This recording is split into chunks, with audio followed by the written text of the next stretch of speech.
नमस्कार, मैं हूं चंदन भारद्वाज और आप देख रहे हैं वर्ल्ड 360।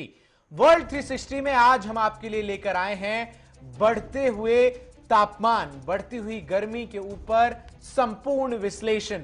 क्या कारण है कि साल दर साल गर्मी खुद अपना पिछला रिकॉर्ड तोड़ती हुई नजर आ रही है? किन वजहों से लगातार पृथ्वी का तापमान बढ़ रहा है और आखिर क्या होता है हीट डोम जिसके कारण कनाडा में गर्मी अपने 1000 साल पुराने रिकॉर्ड को भी तोड़ चुकी है? क्या है इस हीट डोम के प्रभाव के कारण, और बताएंगे कि आखिर कैसे तापमान में इस बढ़ोतरी के जिम्मेदार हम आप भी हैं। कैसे ग्लोबल वार्मिंग के कारण लगातार बड़े बड़े ग्लेशियर्स पिघलते हुए नजर आ रहे हैं और किस तरीके से इस बढ़े हुए तापमान के कारण जो है भारत में भी मॉनसून जो है इस बार अपने रिकॉर्ड देरी से पहुंचने की उम्मीद जो है उत्तर भारत के राज्यों में जताया जा रहा है। लेकिन आइए सबसे पहले शुरुआत करते हैं गर्मी से, क्योंकि गर्मी जो है हर नए वर्ष में अपने पिछले पुराने रिकॉर्डों को ध्वस्त करती हुई नजर आ रही है। आमतौर पर जुलाई के महीने की शुरुआत से ही भारत जैसे देशों में तापमान कम होने लगता है, जिसके पीछे की प्रमुख वजह मानसून का भारत के सभी राज्यों तक आगमन होता है। लेकिन इस साल उत्तर भारत के राज्यों में जुलाई आने के बाद भी मानसून अभी दूर दूर तक नजर नहीं आ रहा। वहीं कनाडा एक ऐसा देश जो पूरी दुनिया में अपनी कपकपाती ठंड के लिए जाना जाता है, वो इन दिनों पूरे विश्व में सुर्खियों में है अपनी गर्मी के कारण। कैसे कनाडा में गर्मी अपने सभी पुराने रिकॉर्ड्स को ध्वस्त कर रही है, कैसे इस साल कनाडा और अमेरिका राज्यों में पड़ रही गर्मी अपने सभी पुराने रिकॉर्ड को तोड़ चुकी है, ये तमाम चीजों को समझाने के लिए आइए हम आपको एक रिपोर्ट दिखाते हैं।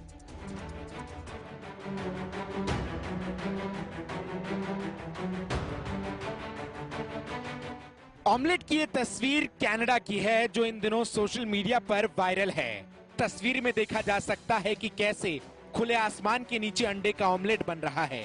इस तस्वीर से ही आप अंदाजा लगा लीजिए कि आमतौर पर अपनी भयंकर ठंड के लिए जाने जाने वाले कनाडा में इन दिनों तापमान क्या होगा। कनाडा में गर्मी के कारण केवल खुले आसमान के नीचे ऑमलेट ही नहीं बन रहे, बल्कि बढ़े हुए तापमान से सड़कें भी पिघल रही हैं। बढ़े हुए तापमान के कारण कैंडी भी पिघलती हुई नजर आ रही है। आइए आपको जरा बताते हैं कि कैसे इन दिनों कनाडा में सूरज देवता तांडव मचा रहे हैं, जिससे कनाडा के नागरिक त्राहिमाम करते हुए नजर आ रहे हैं। कनाडा का पारा 50 डिग्री को छू रहा है। ब्रिटिश कोलंबिया के लिटन में 49.6 डिग्री तापमान पहुंचा। अब से पहले कभी भी तापमान 45 डिग्री के पार नहीं गया। साल 1937 में 45 डिग्री तापमान अब तक का कनाडा में सबसे सर्वाधिक तापमान इससे पहले का दर्ज किया गया था। दरअसल कनाडा में बढ़ा हुआ ये तापमान अपने औसत तापमान, जो कि हमेशा से कनाडा में 30 डिग्री के आसपास रहता था, वो इस बार तापमान 49.6 डिग्री के सर्वाधिक रिकॉर्ड पर पहुंच गया है, जो कि औसत तापमान से 20 डिग्री ज्यादा है। कनाडा में इस बार इतनी गर्मी के पीछे हीट डोम को प्रमुख वजह बताई जा रही है। कनाडा की मौसम सेवा ने कहा कि इस अत्यधिक गर्मी का शब्दों में वर्णन नहीं किया जा सकता। मौसम विभाग ने बताया कि ब्रिटिश कोलंबिया का रिकॉर्ड अब लास वेगस में दर्ज किए गए अब तक के सबसे उच्चतम तापमान से भी अधिक है। यही हीट वेव कनाडा से लेकर अमेरिका तक फैली हुई है। अमेरिका के वाशिंगटन और एरिज़ोना में भी रिकॉर्ड तापमान का अनुभव किया जा रहा है। वर्ल्ड मेट्रोलॉजिकल डिपार्टमेंट के मुताबिक कनाडा में इस गर्मी के पीछे के कारण को प्रेशर कुकर हीट वेव बताया जा रहा है। आइए आपको समझाते हैं कि आखिर ये हीट डोम क्या है जिसके कारण कनाडा में इतनी गर्मी बनी हुई है। हीट डोम तब बनता है जब वायुमंडल गर्म समुद्री हवा को ढक लेता है। ये तब होता है जब समुद्र के तापमान में बहुत ज्यादा बदलाव होता है और समुद्र की गर्म सतह ज्यादा गर्म हवाओं को ऊपर उठाने को मजबूर करती है। सामान्य शब्दों में समझे तो वायुमंडल का उच्च दबाव गर्म हवा को नीचे की ओर धकेलता है, जिसके चलते गर्म हवा वातावरण में फैलने लगती है और वो गर्म चेंबर की तरह काम करने लगती है। उच्च दबाव की वजह से बादल दूर धकेल दिए जाते हैं और नीचे हवा सिकुड़ती है और लू चलने लगती है। भीषण गर्मी को लेकर मौसम वैज्ञानिक जेफ वर्ल्डी ने कहा कि अगर आंकड़ों के हिसाब से बात करें तो 100 साल में हीट डोम जैसी घटनाएं केवल एक बार होती है। अगर आप किसी स्थान पर पिछले 10,000 साल से रह रहे हैं तो आप केवल एक बार हीट डोम की गर्मी का अनुभव कर पाएंगे। वहीं कनाडा के पुलिस अधिकारियों का भी कहना है कि उन्होंने पिछले 24 घंटे के अंदर कई लोगों की मौत की सूचना वाले फोनों को उठाया है। अत्यधिक गर्मी के कारण एक दिन में देश में 230 लोगों की अब तक मौत हो गई है। To 4 per day is the average that we attend.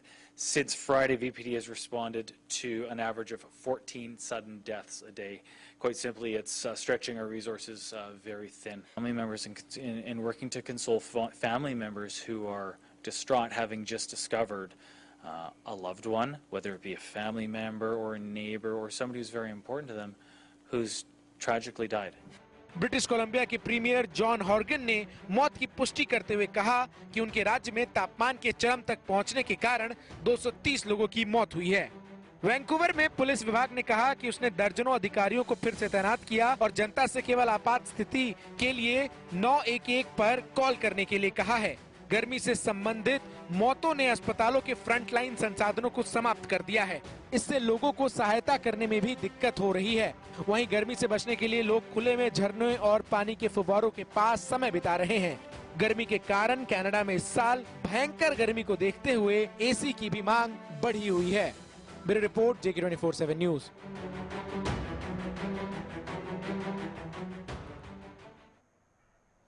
तो कनाडा समेत पूरे अमेरिका महाद्वीप में इस बढ़ते हुए तापमान के पीछे की वजह हीट डोम को बताया जा रहा है। ऐसे में आइए हम आपको समझाते हैं कि क्या है ये हीट डोम, जिसको लेकर इस बार जो है सुर्खियां बनी है और कैसे ये बढ़े हुए तापमान में जो है तापमान को बढ़ाने का काम करता है। सबसे पहले हीट डोम क्या है, जरा ये आपको समझाते हैं। दरअसल हीट डोम एक ऐसी घटना है जो तब शुरू होती है जब समुद्र के तापमान में प्रबल परिवर्तन, चढ़ाव या उतार होता है। संवहन के कारण समुद्र के सतह की गर्म हवा ऊपर उठती है। जैसे जैसे प्रचलित हवाएं गर्म हवा को पूर्व की ओर ले जाती है, वैसे वैसे जेट स्ट्रीम की उत्तरी शिफ्ट हवा की भूमिका की ओर मोड़ देती है, जहां एक समय सीमा तक यह समाप्त हो जाती है, जिसके परिणाम स्वरूप गर्म लहरों का जन्म होता है। जेट स्ट्रीम वायुमंडल के ऊपरी स्तरों में तेज हवा की अपेक्षा संकीर्ण बैंड है। जेट धाराओं में हवा पश्चिम से पूर्व की ओर चलती है, लेकिन इनका प्रवाह अक्सर उत्तर और दक्षिण में बदल जाता है। पश्चिम से पूर्व की ओर समुद्र में तापमान में यह तीव्र परिवर्तन हीट डोम के कारण ही होता है। पश्चिमी प्रशांत महासागर के तापमान में पिछले कुछ दशकों में वृद्धि हुई है और यह पूर्व में प्रशांत महासागर के तापमान से जो अपेक्षाकृत अधिक पाया गया है। हीट डोम बादलों को भी बनने से रोकता है, जिसके कारण सूर्य की अधिक किरणें जो हैं वो धरती तक पहुंचती हैं। हीट डोम उच्च दबाव क्षेत्र है जो उस बर्तन की तरह है जिस पर लगा ढक्कन गर्मी को रोक कर रखता है। वर्ष 2021 जैसा ला निनान बनने की संभावना इसमें अधिक होती है, जब पूर्वी प्रशांत क्षेत्र में पानी ठंडा होता है और पश्चिमी प्रशांत क्षेत्र में गर्म होता है। तो साफ तौर पर हीट डोम के कारण न केवल तापमान में रिकॉर्ड वृद्धि होती है, बल्कि साथ ही साथ हीट डोम के कारण जो है वो सूर्य की अधिक किरणें भी जो है वो पृथ्वी पर पहुंचती है और पूरे तापमान को गर्म करने का काम करती है। तो ये तो हमने आपको बताया कि हीट डोम क्या होता है, लेकिन हीट डोम के कारण न केवल तापमान में रिकॉर्ड वृद्धि होती है, बल्कि इसके साथ ही साथ ग्रीष्म लहर भी जन्म लेता है, जिसे गर्मी जो है वो असहनीय महसूस होने लगती है। क्या और कैसे ग्रीष्म लहर बढ़े हुए तापमान में बनता है, आइए जरा अब आपको समझाते हैं। अब ग्रीष्म लहर कैसे बनता है जरा आपको समझाते हैं। ग्रीष्म लहर असामान्य रूप से उच्च तापमान की वह स्थिति है जिससे तापमान सामान्य से अधिक रहता है। यह 2 दिनों से अधिक समय तक रहता है। ग्रीष्म लहर मार्च जून के बीच चलती है, परंतु कभी कभी जुलाई तक भी चला करती है, जैसा कि इस बार भारत में हो रहा है। ग्रीष्म लहरें उच्च आर्द्रता वाली और बिना आर्द्रता वाली भी हो सकती हैं और एक बड़े क्षेत्र को कवर करने की ये क्षमता रखती हैं। इसकी भीषण गर्मी बड़ी संख्या में लोगों को प्रभावित करती है। हमने अक्सर भारत में सुना है कि लहर जो चल रही है ग्रीष्म लहर, उसका साफ शब्दों में, अगर आसान शब्दों में आपको हम समझाएं तो जब हीट डोम सिंड्रोम जो है पूरी तरीके से बढ़ता हुआ दुनिया में नजर आता है, तो उससे ये ग्रीष्म लहर जो है वो पैदा होती है। आइए अब आपको बताते हैं कि इस बढ़े हुए तापमान के कारण पैदा हुए हीट डोम का मनुष्यों पर क्या प्रभाव होता है। आखिर किस तरीके से हीट डोम न केवल तापमान में वृद्धि को इजाफा देता है, बल्कि इस वृद्धि हुए तापमान से मनुष्यों को क्या क्या खतरा है, जरा आपको समझाते हैं। सबसे पहला मनुष्यों को खतरा जो है, जब तक शरीर से पसीने का उत्सर्जन और तीव्र वाष्पन होता रहेगा, तब तक शरीर उच्च तापमान में भी ठंडा रहने में सक्षम होगा। वेट बल्ब तापमान एक ऐसा सीमा है जो ऊष्मा और आर्द्रता दोनों पर विचार करती है, जिसके आगे मनुष्य उच्च तापमान को सहज नहीं कर सकता। WBT से अधिक तापमान ऊष्मा से संबंधित बीमारियों का कारण बन सकती है, जिसमें हीट स्ट्रोक, हीट थकावट, सनबर्न, हीट रैश जैसी कई बड़ी बीमारियां जो हैं वो मनुष्य को हो सकती है। यानी सीधे तौर पर बढ़े हुए तापमान से जो प्रकोप है वो आम लोगों पर भी पड़ता हुआ नजर आता है। हीट डोम 10,000 साल में एक बार होने वाली घटना है। ऐसे में मनुष्य के साथ साथ एनवायरमेंट पर भी इसका अच्छा खासा प्रभाव पड़ता है और यही कारण है कि कनाडा समेत पूरी दुनिया में गर्मी के कारण लोगों की मरने की खबरें हमें इन दिनों सुनने को मिल रही है। आखिर क्या है हीट डोम का प्रकृति पर प्रभाव, किस तरीके से ये एनवायरमेंट को नुकसान पहुंचाता है, जरा अब आपको ये दिखाते हैं। दरअसल मौसम वैज्ञानिक अधिक भीषण गर्मी की लहरों के संबंध में जलवायु परिवर्तन के प्रभावों पर प्रकाश डालते रहे हैं। वर्ष 2017 में NOAA सर्वेक्षण के अनुसार 19वीं सदी में साफ तौर पर ये तमाम चीजें निकल कर आई। अब हीट डोम के प्रभाव के तौर पर तापमान में जो वृद्धि है उससे अचानक मौत की स्थिति उत्पन्न होने का खतरा रहता है। गर्मी के कारण फसलों को जो है नुकसान हो सकता है। हमने कई बार अकाल और सूखा पड़ने की जो स्थिति है वो देखी है और इसीलिए जो अगला पॉइंट है हीट डोम का प्रभाव प्रकृति पे, उसमें अकाल और सूखा पड़ने का जो संकट है वो पूरी दुनिया के सामने मंडराता हुआ नजर आता है। इसके साथ ही साथ गर्मी लगातार बढ़ती हुई नजर आती है और बढ़ी हुई गर्मी से ऊर्जा की मांग में वृद्धि होती है, बिजली की खपत बढ़ती है और यही कारण है कि जंगल में आग लगने की भी संभावना जो है वो बढ़े हुए तापमान से बढ़ती हुई नजर आती है।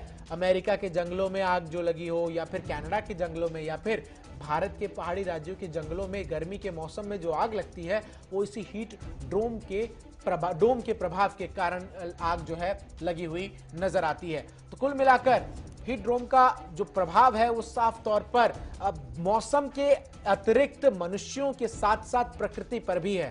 मौसम वैज्ञानिक अधिक भीषण गर्मी की लहरों के संबंध में जलवायु परिवर्तन के प्रभावों पर प्रकाश समय समय पर डालते रहे हैं। वर्ष 2017 के NOAA सर्वेक्षण के अनुसार 19वीं सदी से औसत जो तापमान है अमेरिका में वो लगातार हर साल के साथ बढ़ता हुआ नजर आ रहा है। हालांकि वैज्ञानिक आमतौर पर जलवायु परिवर्तन को किसी भी समकालीन घटना से जोड़ने में सावधान रहते हैं। बढ़े हुए तापमान और बढ़ती हुई गर्मी के पीछे ग्लोबल वार्मिंग को भी एक बड़ी वजह बताया जा रहा है। मनुष्य विकास की दौड़ में कुछ इस तरह आंख मूंद कर आगे बढ़ रहा है जिससे उसने प्रकृति से छेड़छाड़ करने में भी गुरेज जो है वो अब करना उचित समझ लिया है। बेसमय मौसम में बदलाव, मॉनसून से पहले सुनामी जैसी घटनाएं ऐसी है जिन पर मनुष्य को रुककर सोचने की जरूरत है। इन्हीं सब चिंताओं पर आधारित हमारी ये रिपोर्ट देखिए।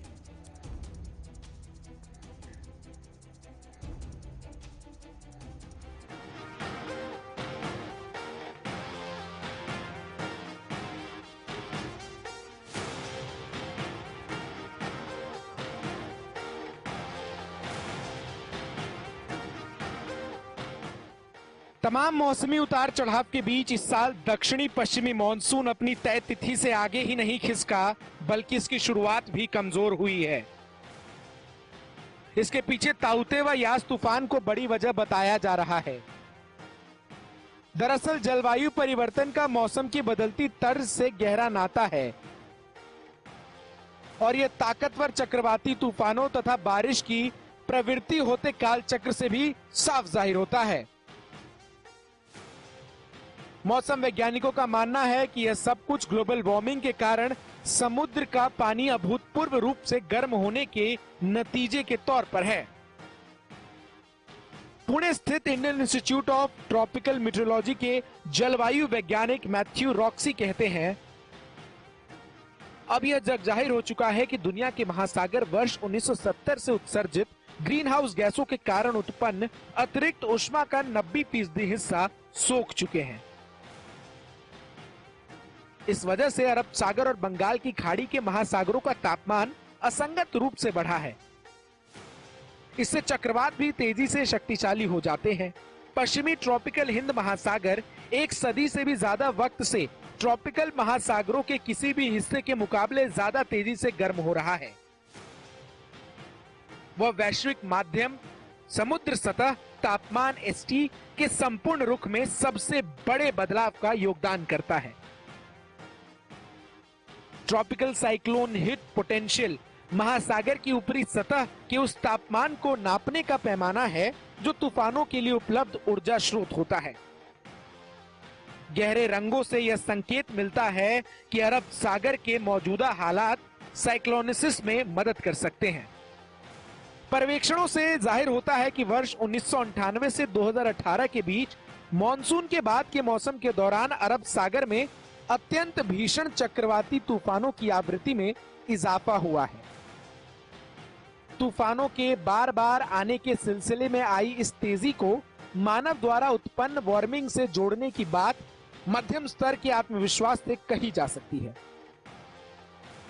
केंद्रीय पृथ्वी विज्ञान मंत्रालय की एक रिपोर्ट के मुताबिक भारतीय क्षेत्र में जलवायु परिवर्तन के आकलन और जलवायु के मॉडल से 21वीं सदी के दौरान उत्तरी हिंद महासागर बेसिन में चक्रवाती तूफान की तीव्रता बढ़ने की बात जाहिर होती है।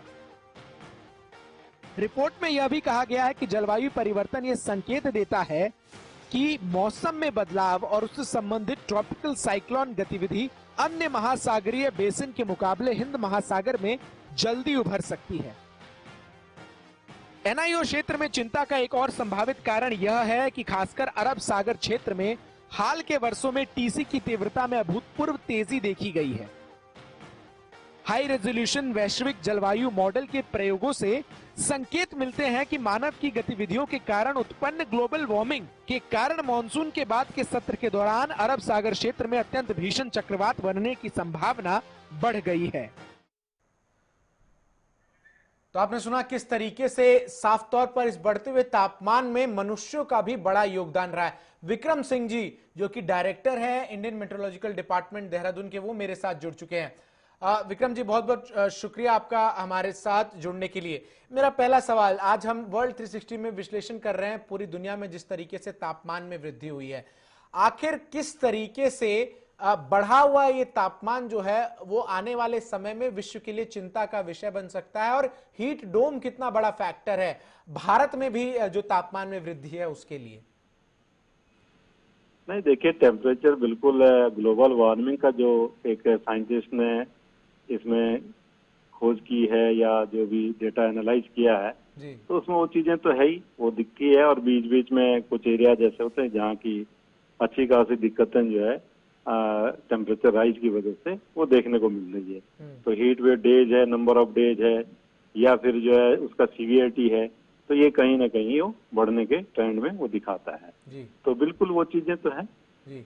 इसके अलावा एक बड़ा महत्वपूर्ण सवाल जिसको लेकर लगातार इन दिनों आपकी भी नजर बनी हुई होगी, आखिर क्या वजहें हैं कि इस बार जो मॉनसून है वो उत्तर भारत के राज्यों में खासकर दिल्ली, पंजाब, हरियाणा, उत्तराखंड इनमें अभी तक नहीं पहुंच पाया है? सर नहीं, देखिए ऐसा जनरली रहता है कि जो मानसून है ईस्ट यूपी तक पहले पहुंच जाता है और फिर 15 से 20 दिन का गैप आता है, तो ये देखने को मिलता है।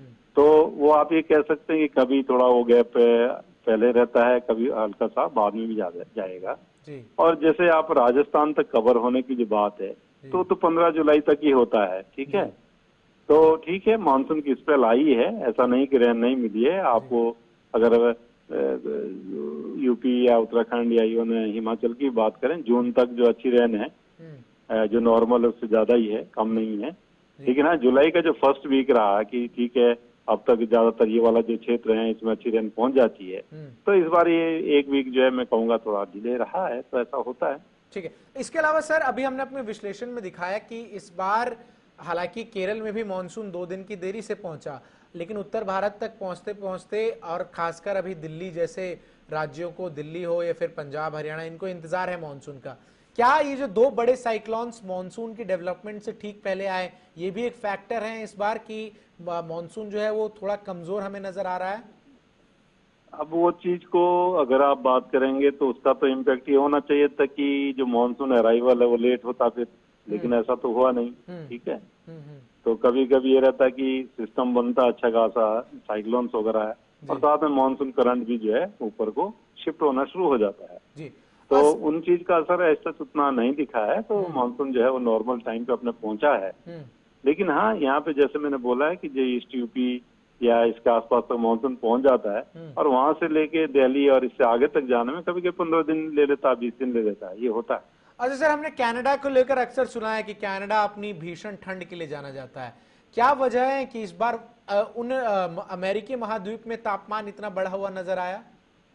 नहीं, उसके लिए तो कुछ मैं नहीं कमेंट कर पाऊंगा। जी जी, ठीक है। लेकिन अच्छा सर, एक और बड़ा महत्वपूर्ण सवाल ये है, आखिर क्या अब जो प्रेडिक्शंस है इस बार, मौसम विभाग की प्रेडिक्शंस भी समय समय पर जो है बदलती हुई रही है। हालांकि इस बात से हम सभी भली भांति परिचित है कि मौसम को लेकर कोई एक्यूरेट प्रेडिक्शन संभव नहीं है, लेकिन क्या अनुमान है आखिर इन तमाम राज्यों में जहां अभी मानसून नहीं पहुंचा है, कितने दिनों के अंदर मानसून जो है आ सकता है, दस्तक दे सकता है? नहीं, बिल्कुल, इसमें ऑलरेडी प्रेस रिलीज दे दी गई है और 12 तक के तारीख तक के लिए बोला गया कि 12 जुलाई तक करीब करीब पूरा जो हमारा जो बचा हुआ एरिया है वो भी कवर हो जाएगा, और जहाँ एक्टिविटी अभी कम है तो उसमें अब कल परसों से एक्टिविटी वो बढ़नी शुरू हो जाएगी। ठीक है सर, हम हर बार ये एक और बड़ा महत्वपूर्ण सवाल सर, हम हर बार ये देखते हैं कि हम कहते हैं कि इस बार भयंकर गर्मी हुई, लेकिन उसके अगले साल गर्मी जो है अपना पिछला रिकॉर्ड तोड़ देती है।